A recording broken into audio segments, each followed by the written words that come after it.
and welcome everyone. Happy New Year 2024. And we have with us today Yi-Sun, one of the co-founders of Axiom, who's going to be talking about Ethereum history on chain with ZK.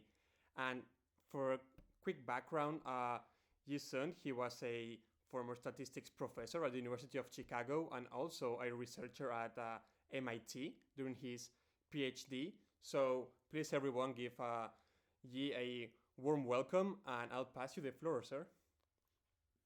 Awesome. Thanks so much for the intro, and really excited to be here to tell everyone about what we're building at Axiom and go into some of the more technical parts of how we actually interact with ZK on-chain. So just to start off, we wanted to talk through the problem that we're solving at Axiom. So the challenge we're facing is, as a smart contract developer, everyone knows that the data access is actually the bottleneck in contracts. And so as a consequence, all on-chain applications really can access very little data. And just to make the point, if you go to an OpenSea listing, you can try to identify which aspects of data on the page are actually accessible on-chain natively in EVM. You'll find that actually only the current owner of the NFT is accessible. So in this case, this Pudgy Penguin is owned by Zac Efron. Now, this isn't just a flaw in the design of Ethereum. Actually, it's quite necessary to maintain decentralization of any blockchain. And the reason is that we don't want to enforce that validating nodes have to have access to the entire historical state of the blockchain in order to validate transactions. The reason for that is it would require that all validating nodes are archive nodes, which we don't want to do in Ethereum. So as a consequence, what developers do is to make a trade-off to work around this. So there's essentially two choices. You can either pay more to store more of your data in the blockchain state. This definitely works. You can then reference that data later on in your application, but it actually just imposes some negative externalities on every user. For example, maybe that data is only relevant to some portion of your users or for some parts of your application, but every user needs to pay for that storage cost.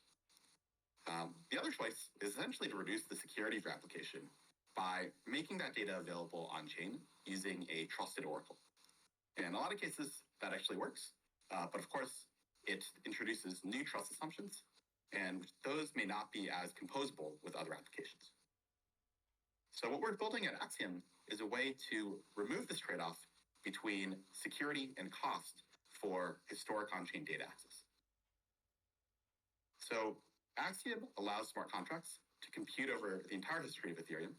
The way it works is that you can submit a query over the history of Ethereum to our smart contract.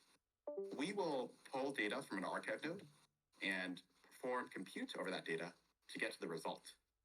Together with that result, we generate a zero-knowledge proof that the result is actually correct and verify that proof on-chain. After the proof is verified, we provide the result to your smart contract, and you can use the history of Ethereum with the same trust guarantee as using data that you access natively in the EVM.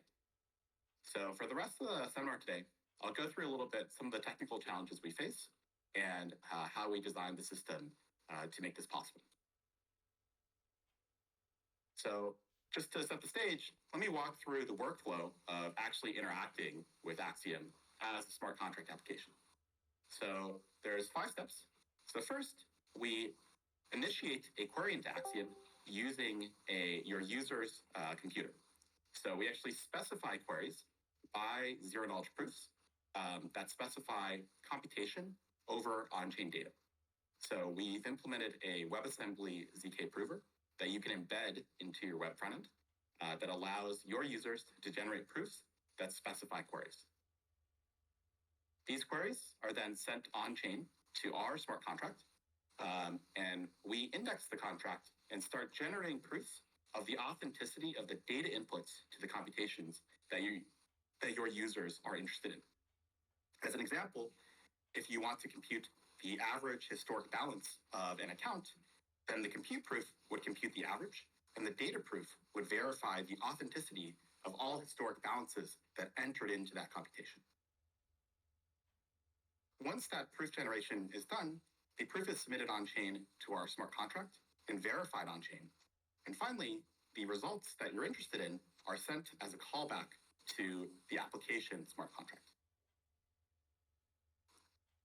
So now I'll walk through the 3 stages that are necessary to actually make this happen in implementation. There's roughly 3 things we do. First, we have to provide a good root of trust to actually verify the history of Ethereum on-chain. We do this by caching the entirety of block caches of Ethereum back to Genesis in a data structure called a Merkle mountain range. Trust that is cheap to update, as well as constant size. After that's established, we're going to run queries into Axiom against this root of trust. So this will allow users to query any piece of on-chain data that has appeared on Ethereum in a uniform interface. And finally, I'll talk a little bit about how we allow developers to specify the computations they want to do on top of that data in our JavaScript embedded DSL. Okay, so first, let me talk about how we make it possible to access historic data on Ethereum at all. And the key here is to provide a cache of all the block caches on Ethereum. Now, the principle that makes this possible is that we're using cryptography to access historic data instead of consensus. What that means is that when we want to access a piece of on-chain data from many blocks ago, let's say 1 million blocks ago, what we'll do is exhibit the intermediate 1 million block headers and show that the Keccak hash of each block header actually is contained in the successive block header. What that would do is prove that a block header from 1 million blocks ago actually is authentically present in the history of the chain. Because that block header then commits to the state of Ethereum from 1 million blocks ago, it will allow us to have a root of trust to prove the presence of various state variables, transactions, or receipts from that block. Ultimately, what's happening here is we're doing a large sequence of decommitment proofs instead of relying on blockchain consensus. Now, there's a couple challenges that go into this. The first challenge is that it's pretty cost prohibitive to actually do these decommitment proofs in the EVM. There's a couple reasons for this. First, you might notice that if I want to access a block header from 1 million blocks ago, the decommitment proof involves the 1 million intervening block headers, which is a huge amount of data, which would be too large to submit on-chain. Second, the computation to actually verify that decommitment proof is going to be around 5 million Keccak hashes, which again is going to be too much to do on-chain. So what we're doing at Axiom is to do those computations in ZK and just verify the resulting ZK proof on-chain. Now there's still a second issue, which is that if I want to still access this piece of data from 1 million blocks ago, well, in a naive construction, I would have to actually prove the chain of 1 million block hashes in ZK. And even that is going to be quite expensive. So instead, what we want to do is to establish a cache on-chain that commits to all the block caches of Ethereum that is easy to query against and easy to maintain. And so we do so using a data structure called a Merkle mountain range. So I'll talk a little bit now about how that works. Okay, so first, what are the criteria for the commitment we want to the history of Ethereum? The first criteria is that the commitment should be roughly constant size as Ethereum grows. Now, because blockchains can only have a certain number of blocks, although we want this commitment to be roughly constant size, it's actually acceptable in practice for it to be logarithmic size. And the second property we want is that as blocks are added to Ethereum, the commitment should be relatively cheap to update on-chain. Namely, it shouldn't require too many storage operations to actually update the commitment. And so the solution that we've chosen is to use what's called a Merkle mountain range over all block caches. So for those who aren't familiar, A Merkle mountain range for a sequence of hashes is simply a sequence of Merkle trees that are constructed in the following way. You can see in this example, I have imagine that along the bottom row of this triangle are arrayed a bunch of hashes. Then you construct a Merkle mountain range over those hashes by first taking the largest Merkle tree that you can form as a prefix of those hashes. You compute the Merkle root of that tree and repeat the construction with the remaining hashes. So you can see here, we first take out this first triangle, and I might have not drawn the maximum one possible, but let's say this is the largest power of 2 that fits into these hashes. I compute the Merkle root of this first tree. Then, with the remaining hashes, I take another Merkle tree of size that's as large as possible, compute the Merkle root, and so on and so forth. What's going to result is a sequence of Merkle roots of Merkle trees of successively decreasing size. And if you think a little bit about the binary representation of the total number of hashes, you'll see that the number of Merkle roots is equal to the number of ones in the binary representation of the number of hashes you have. What that means is that the size of the Merkle mountain range is logarithmic in the number of hashes that are committed to. And for Ethereum, there are roughly 18 million block hashes today. And for the long run, we expect this commitment to fit in about 32 block hashes, 32 Merkle roots, rather easily. So what that means is that this Merkle mountain range is able to commit to the entire history of Ethereum in this fixed set of 32 Merkle roots. Okay, so what we actually do on-chain is a slight modification of the Merkle mountain range construction to account for the fact that we want to make it cheap to update in the EVM. So the modification we made is to change it to something called a padded Merkle mountain range. So what's a padded Merkle mountain range? It's nothing more than a division of the standard Merkle mountain range into two pieces. First, we have the peaks of the Merkle mountain range with height 10 or greater. So what that means is these peaks commit to block hashes in groups of which are multiples of 1024. And this Merkle mountain range peaks commit to the blocks from Genesis up to a multiple of 1024. The second piece is that we take a Merkle root of the remaining block hashes that didn't fit into this multiple of 1024, namely between the same multiple and some residue modulo 1024. We take those block hashes, which there's between 0 and 1023 of them, and we zero pad them to a size 1024 binary tree, and we record the Merkle root of those remaining block hashes. So we store all of this data as well as the ultimate size of the Merkle mountain range that we're committing to. And that's represented in our contract as a sequence of peaks of Merkle roots, and then what we call the padded leaf, namely the Merkle root of these remaining block hashes. Finally, we have to remember just the size of the Merkle mountain range. Okay, so we always remember that the peaks are Merkle roots of trees of increasing size, and the padded leaf is always a Merkle root of a tree of size 1024, possibly with some zero padding. So this is the data structure that we want to keep updated as new blocks are generated for Ethereum. So, okay, how does that update work? So we're going to use ZK to do this update.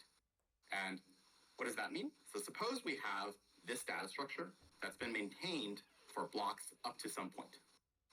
Now, some new blocks are added to Ethereum. And what we need to do is to actually update this structure. And we always do the update by updating the padded leaf. So this padded leaf is supposed to represent the Merkle root of a chain of block headers with indices between a multiple of 1024 and an increment, which is between 0 and 1023. In order to update it, what we need to do is to prove that there's a new valid string of block headers such that the hash of one is contained in the next one. And finally, that the last block header that's referenced in this chain of block headers is actually valid. So we're going to do this in two steps. First, we're going to generate a zero-knowledge proof that we know a valid sequence of block headers which hash to each other. And that is going to, and furthermore, that when we apply this zero-padded Merkelization procedure, we obtain the new padded leaf. Second, we're going to verify that the most recent block hash in this string actually is valid. And that's being done in EVM. We're going to check that it's equal to one of the last 256 block hashes that's provided by the block hash opcode. So if both of these checks pass, then we're able to update this padded leaf and the size, therefore appending to the Merkle mounting range. Now, you might notice that there's one special case here, which is what happens if the padded leaf actually is a full Merkle root of a tree of size 1024. In this case, what that means is that we need to trigger an update of the peaks of our Merkle mountain range. And so what we do there is simply successively hash consecutive peaks and update the full Merkle mountain range data structure. If we're able to do this, then we'll have a valid new padded Merkle mountain range up until the new size with the additional appended block hashes. Now let's think about the cost of doing this. So every time we change the padded leaf and size, we pay 2 S stores. And then the reason that we wanted to use this padded leaf structure is every time we update peaks, we actually have to pay 1 S store per change in peaks. You'll notice that the peaks only change when there is a change of up to 1024 new block hashes. But our design is that when we update for fewer than 1024 block hashes, only this padded leaf needs to change. Whereas a more naive full Merkle mountain range would require changing up to 10 peaks, which would be much more costly. I see in the chat that someone is having issues seeing the stream. Is that shared by anyone else? All good on this side. Okay, cool. I'll continue, but if anyone else has issues, please comment in the chat. Okay, so I just described kind of the happy path of how we update this padded Merkle mountain range using a ZK proof. And our goal here is that, so this is just an illustration of what we're actually proving in ZK. So our goal here is to maintain the following invariance in the contract. That all block hashes back to Genesis are committed to either in the padded Merkle mountain range or are natively accessible via the block hash opcode. What that means is that the padded Merkle mountain range needs to cover at all times up to the last 256 block hashes of Ethereum, since that's what's available via the block hash opcode. Of course, we have to do some ongoing maintenance to this cache to maintain this property. And specifically, we need to be updating the padded Merkle mountain range every 256 blocks. And in reality, we do this roughly every 192 blocks to leave a pretty safe margin. So this is roughly every 40 minutes or so. Okay, so that's sort of the happy path of maintaining this on-chain cache, which commits to the history of block hashes. Now, there's sort of two kind of obvious questions. There's one last thing to say here, which is that we, for various reasons, which will be clear on the second half of this talk, we actually keep a persistent reference to all padded Merkle mountain ranges, which have appeared in this process. So we store something called a snapshot of every padded Merkle mountain range for every size that has ever appeared in the contract. And we store this just as a commitment to that padded Merkle mountain range at that size. Okay, so there's sort of two edge cases which we need to make sure to cover. The first is what happens if we miss an update. It's possible that, no proofs are submitted or generated for more than 256 blocks, or even for thousands of blocks. We need to have a way to recover and get the padded Merkle mountain range back up to date. So suppose that a bunch of updates are missed. What we can do is first prove a recent Keccak chain of block headers for the recent suffix of a multiple of 1024, which has overlap with the 256 block hashes, which are accessible in the EVM.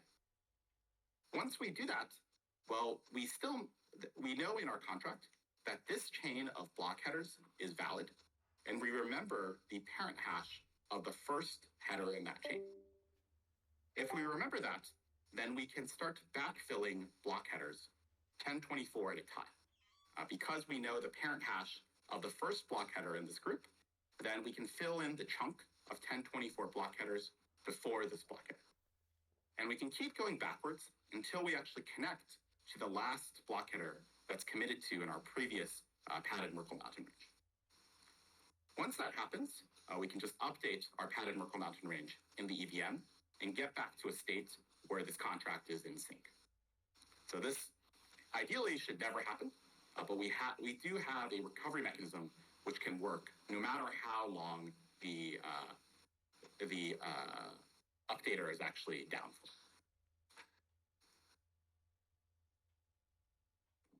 Now, the second thing that we need to understand is so far I've been talking about what happens when the contract is in sync and we want to update. But of course, when we first deploy the contract, it does not know anything about existing block hashes on Ethereum. So there's a question of how we can bootstrap the contract to get it in sync in the beginning. And so the answer is we actually have to use a different zero-knowledge proof to do this. Previously, I was saying we're proving the Keccak chains of block headers of length 1024. We're actually able to prove Keccak chains of block headers of much larger length. In this case, of length 128 times 1024. So what we do to bootstrap is we prove about 128,000 block headers at a time, starting from when we deploy the contract and going back to Genesis. Once we've done that, we record in our contract the Merkle roots of every 1024 block hashes. And then we use those Merkle roots to compute the initial padded Merkle mountain range.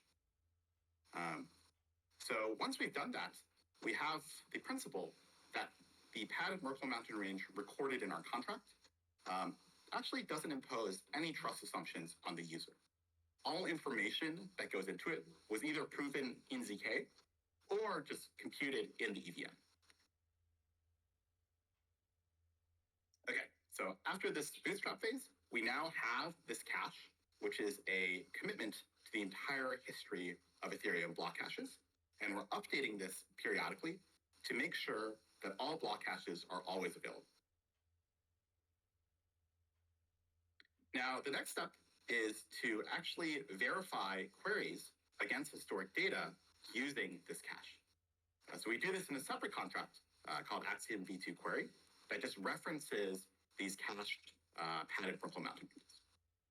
And so there's a number of considerations here around synchrony and gas optimization, which I'll touch on in the next couple minutes.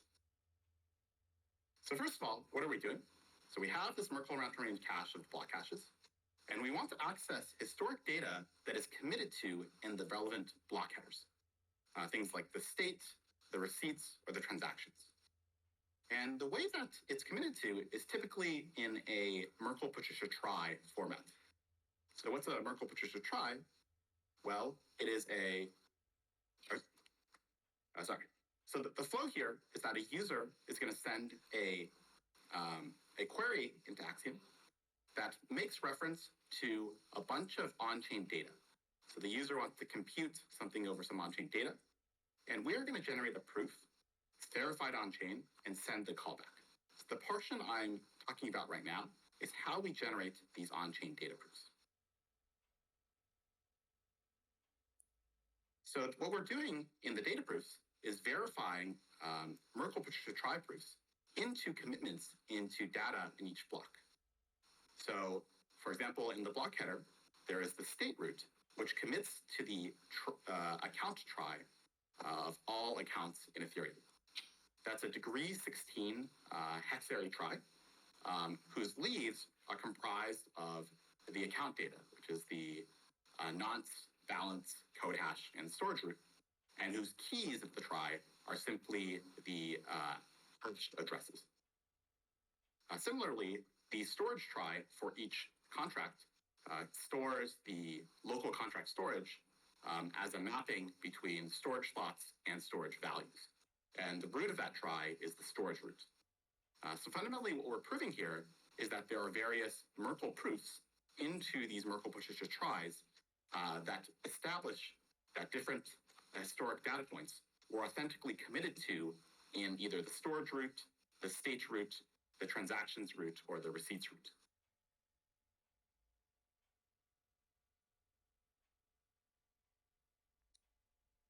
Okay, so of course, because we're a ZK project, we verify these proofs in ZK.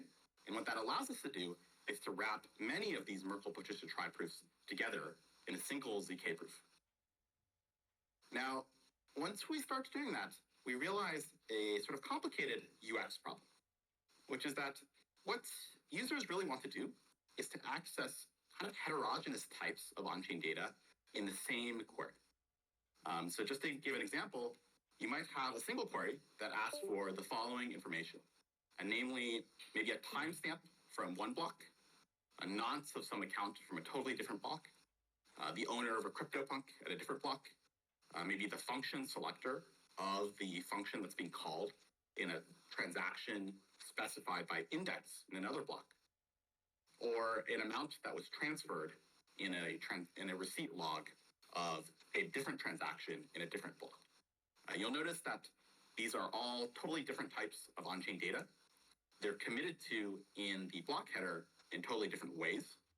And also they reference different blocks.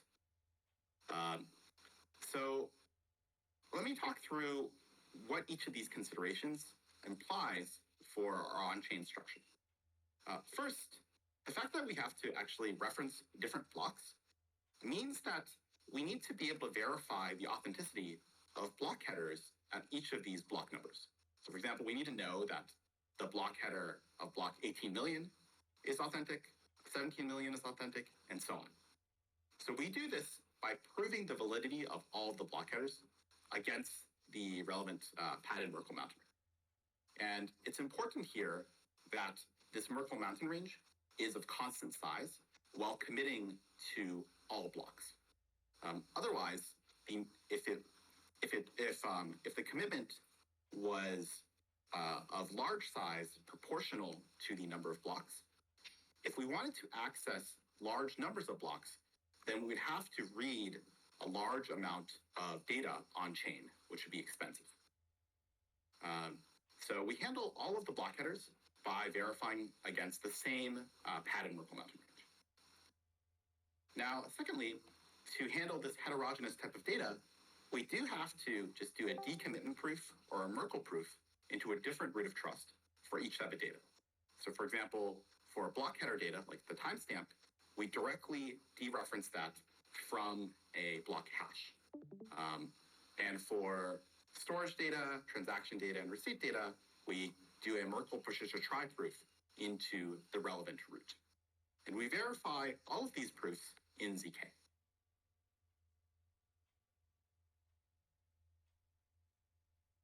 Okay, so that all sounds great. It's maybe a little bit complicated to implement in ZK, but roughly speaking, we take these operations and kind of implement them. Now, on-chain, there's still one challenge, which is, I said that we're verifying all of the ZK proofs against some cached padded Merkle mountain range. So what does that actually mean? It means that when we actually start generating a zero-knowledge proof to verify this data access, we need to choose a specific Merkle mountain range to prove into. Namely, the statement that the zero-knowledge proof is proving is assuming you accept that a commitment to a specific Merkle mountain range, here I called it the proof Merkle mountain range, is authentic, then you should believe any claims that I'm making about things like the timestamp, the nonce, or the function selector of a specific transaction. Now, this root of trust, this proof Merkle mountain range, is not something that a zero-knowledge proof can make an unconditional claim about. That's something that we need to verify on-chain is actually compatible with the cached data in our contract. So we always split the verification into two pieces. One is an objective statement of the validity of some historic data relative to a Merkle mountain range commitment. And the second is a subjective statement about whether that Merkle mountain range was authentically from the history of Ethereum. And that must be checked in EVM. Okay, so there's kind of a hairy question of which Merkle mountain range, then, do we actually generate the zero-knowledge proof for? So to illustrate the point, I made a little diagram of the decision that the prover actually needs to make.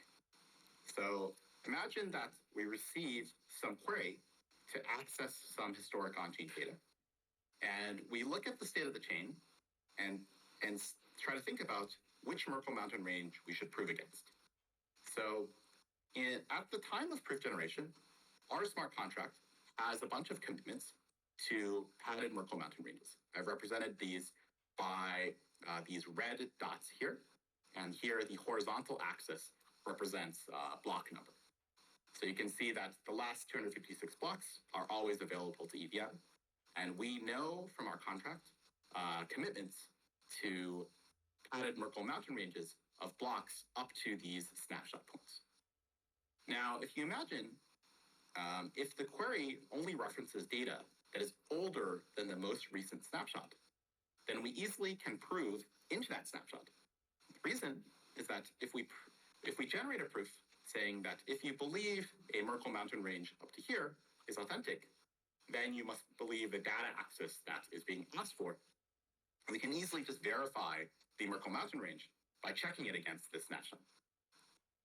Now, there's a more complex setting, which is what happens if a user requests data that is more recent than the latest Merkle mountain range that we have cached. Let's say it lies somewhere here. In this case, we can't generate a proof that's targeting this snapshot, since obviously this snapshot does not commit to any data that is more recent. So what we then have to do is to make a distinction between the Merkle mountain range that we're proving against and the Merkle mountain range that is already committed to G. So imagine that we chose to prove against this green Merkle mountain range. And the reason we would choose that one is that the user is interested in data that only appeared at this block. So we generate the proof. It takes some amount of time. And now we're ready to submit the proof on chain and verify it. There's still a couple cases here. The first case is that in that time, we've already updated the padded Merkle mountain range in our core contract. And the situation at the time of transaction submission looks as follows. We're proving into this Merkle mountain range in green, and we have a more recent padded Merkle mountain range cache on chain in red. In this situation, well, the red commitment actually commits to the green commitment, since, of course, the red commitment commits to the entire history of Ethereum up to that point, and the green commitment belongs to that history. So what we can do to actually verify the authenticity of the green Merkle mountain range is to check in EVM that it is committed to in the final red decommitment. And we can provide some witness data on chain to make that possible. Now, there's another scenario, which is that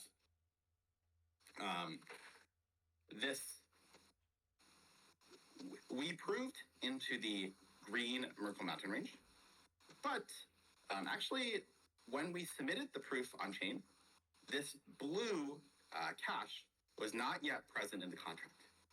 So there's a bit of asynchrony here, which is that the Axiom v2 core contract that caches block caches can actually be updated while our proof verification transaction is still in flight. In this case, there might be a new snapshot, which has now been recorded in the contract, which we don't know about at the time of transaction submission.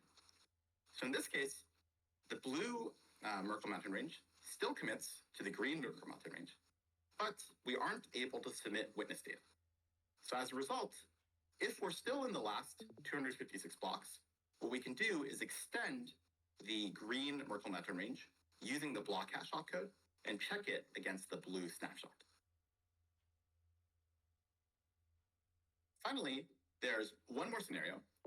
Suppose that we proved into the green Merkle mountain range and no more recent snapshot has actually been proven on chain. Well, you might imagine that we could be out of luck here, but actually it's okay so long as the red snapshot is still within the last 256 blocks. The reason is that we can extend the red snapshot using the block hash opcode and check that its extension is the same as the proof Merkle mountain range. In this case, we would know that the red snapshot is authentic as guaranteed by ZK, and then the extension by the block hash opcode is authentic as guaranteed by the EVM.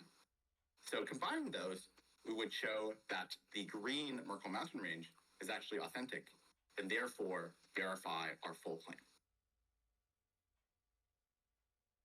So I know that was probably a little bit fast, but just wanted to illustrate that part of the verification is really in ZK, and then the second half of the verification, which is about the history of Ethereum, must be done in EVM and has a couple asynchrony considerations.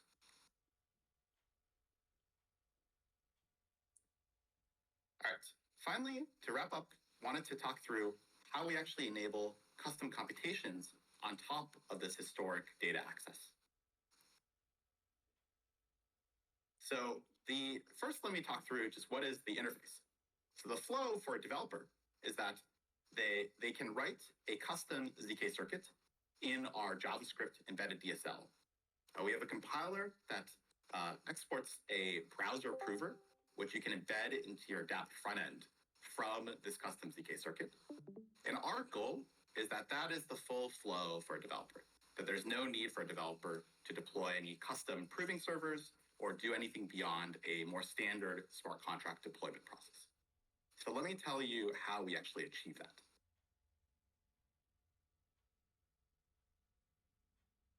Okay, so the mechanics here are that the developer is writing what we call a compute circuit.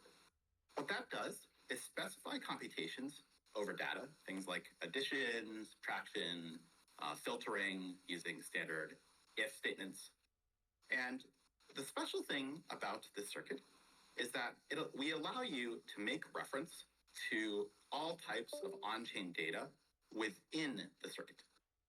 So the developer is writing this left-hand piece, and we give you these tools on the right-hand side that you can use within your circuit. Now, on the back end, what we're doing is taking the compute circuit and the zero-knowledge proof that is generated on the web browser for that circuit and combining it with the zero-knowledge proof for data authenticity that we're generating in the backend. So we start with proofs of each of these pieces, and then we apply a procedure called aggregation to combine them all into a single proof, which we're actually going to verify on-chain.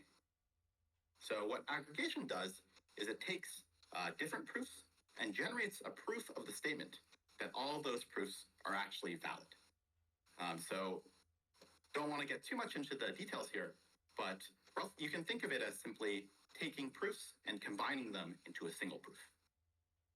Now, what this does is allows the developer to take their arbitrary compute circuit and glue it together with the data access that they care about and get a proof of an aggregate statement, which says that they did the computation correctly and that the data which entered into the computation was also correct.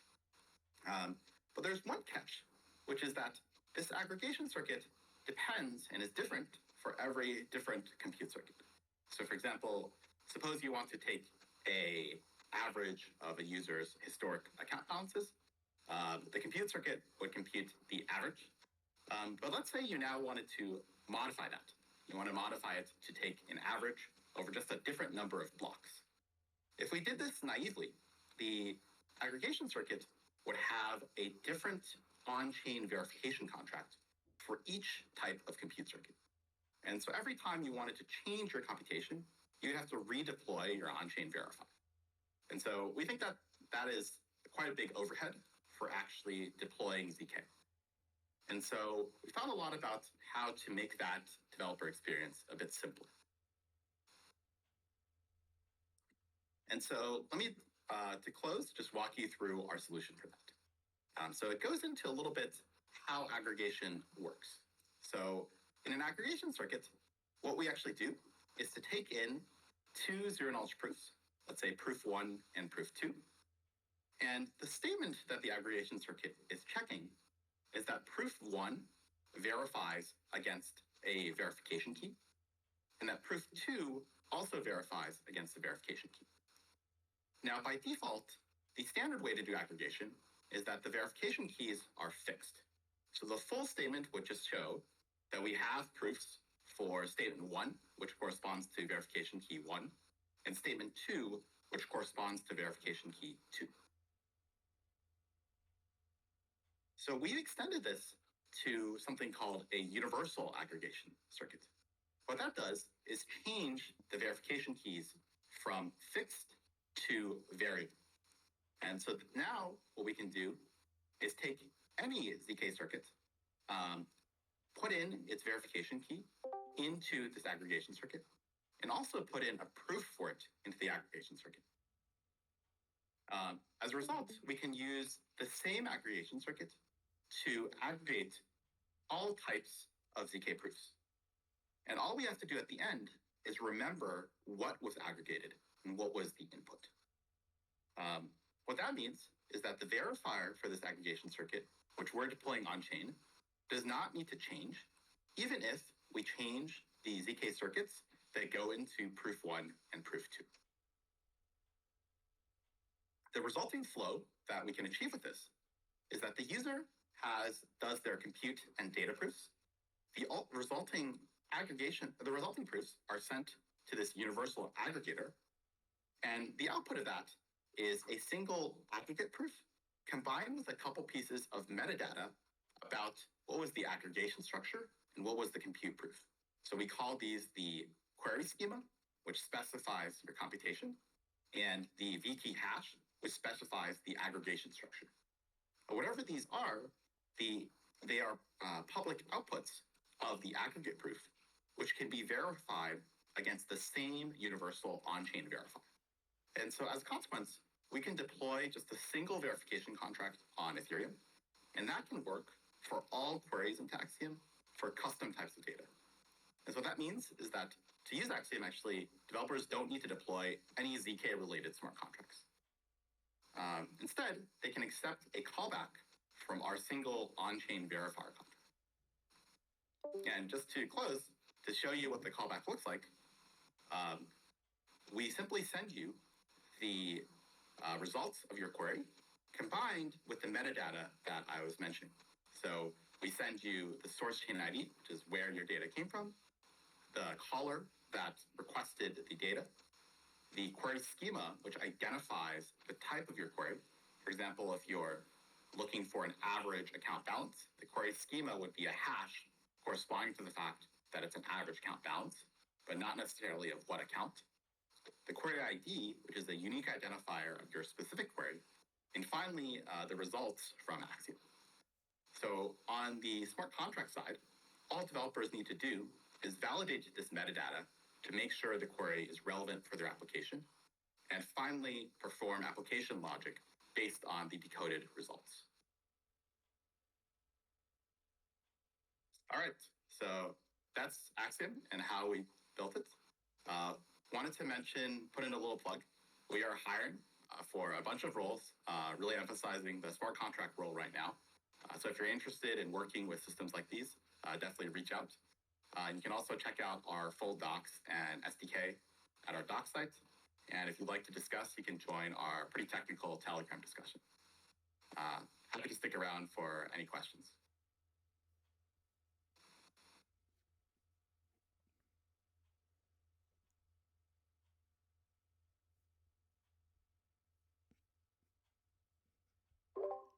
Excellent presentation. Jeez, thank you very much for coming. Does anyone have any question that you would like to ask? Feel free to unmute yourself or drop it on the chat.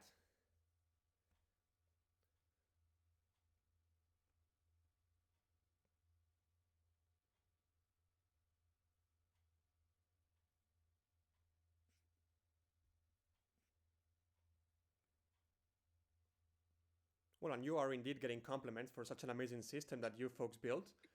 Please do share this presentation in one of the channels. I'll ping you right away so folks can also have access to it offline and reach out to you later on. So if nobody else has any other question in the next 5 seconds, we'll consider this a wrap-up. Oh, there you go. 0x for none. Yes, we actually have an example. Zenon asks, are there any working examples? So we're currently on testnet and looking to go to mainnet this month. On testnet, we have a couple demo examples in our examples repo. For example, how to build an airdrop based on a user's historic activity.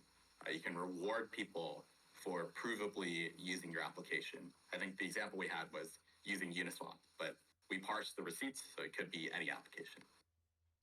And you can find a link to that in our docs.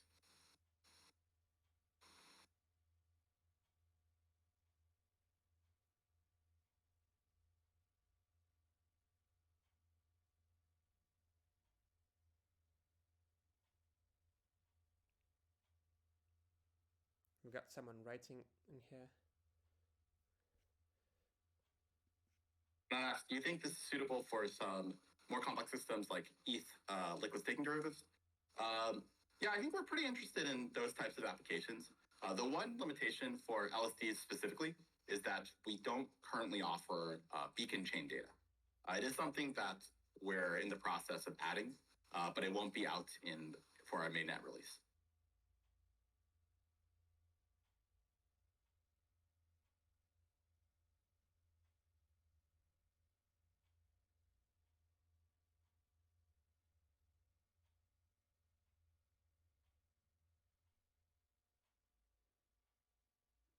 All right, so you have 4 more seconds to ask Yi a question here.